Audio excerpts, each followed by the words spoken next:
আসসালামু আলাইকুম বন্ধুরা, তোমরা কেঙ্কা আছেন? মই ভালো আছো। দুপুরে রান্না বাড়ি মোর হয়ে গেল। মাছ দিয়ে, পটল দিয়ে, কপি দিয়ে মই রান্ধিনু। এখন মই ভর্তা করবো।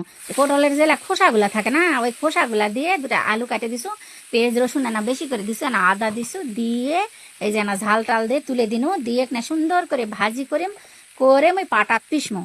আর ভর্তা খেতে কিন্তু খুব ভালো লাগে।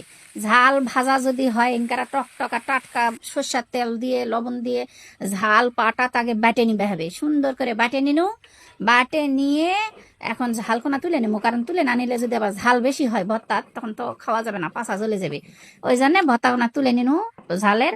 এখন এই দেমর ভাজা এখন দিয়ে দিনু সুন্দর করে, পটলের আলু এলা তুমি খোসারে ভাজিছু সুন্দর করে, ওই ভাজাগুলো এখন দিয়ে দিনু। এখন পিষতেই থাকবো, ডলতেই থাকবো শিলপাটা ডলতে ডলতে ডলতে ডলতে জীবন ছেড়ে দেবো। এই দুঃখে আমি ভর্তা করবো আসো না, কারণটা হচ্ছে যে শিলপাটা চললে মনে হয় যে কদিন ধরে শিলপাটা থাকবা হয়। মোক ভর্তা খাতে সেই স্বাদ লাগে শোনা, কিন্তু এই শিলপাটা পিষতে মোর বিরক্ত লাগে। এই 1.5 ঘন্টা ধরে ভর্তা পিষে পিষে দেখে কেবল হলো দেখো। এখন এই ভর্তার মধ্যে কাঁচা পেঁয়াজ না দিলে কিন্তু ভর্তা স্বাদ করবে না, বুঝতে পারছেন? এখন এই ভর্তার ভিতরে সুন্দর করে কাঁচা পেঁয়াজ দিয়ে, আর ওই যে প্রথমে যে চাটনিগুলা থুইছুনু, ওই চাটনিগুলা দিয়ে আচ্ছা মতো এখন মাখো করবো। এখন ডলে ডলে তো ভর্তা করনু, এখন আবার আন্নার সরষার তেল দিয়ে আবার আলাদা করে আবার ভালো করে ডলমু। ডলে ডলে ভর্তাটা ভালো করে মেশিন করে নেবো। মেশিন করে নিয়ে এই ভর্তাটা আমি এখন সুন্দর করে বাটির তুলমু। বাটির তোলার পরে এই ভর্তাটা দেখতে যে কি সুন্দর লাগছে শোনা, মুখের সামনে থেকে তোমরা যদি দেখা পাতেন তাহলে তোমরা বুঝতেন। কিন্তু ভর্তা করা হয়ে গেছে ভালো কথা, কিন্তু এই শিলপাটাটা চাটে না খেলে তো শান্তি লাগবে না। এখন তোমাদের সামনে আমি যদি শিলপাটা জিবে লেগে দাম তাহলে কি ভালো লাগবে?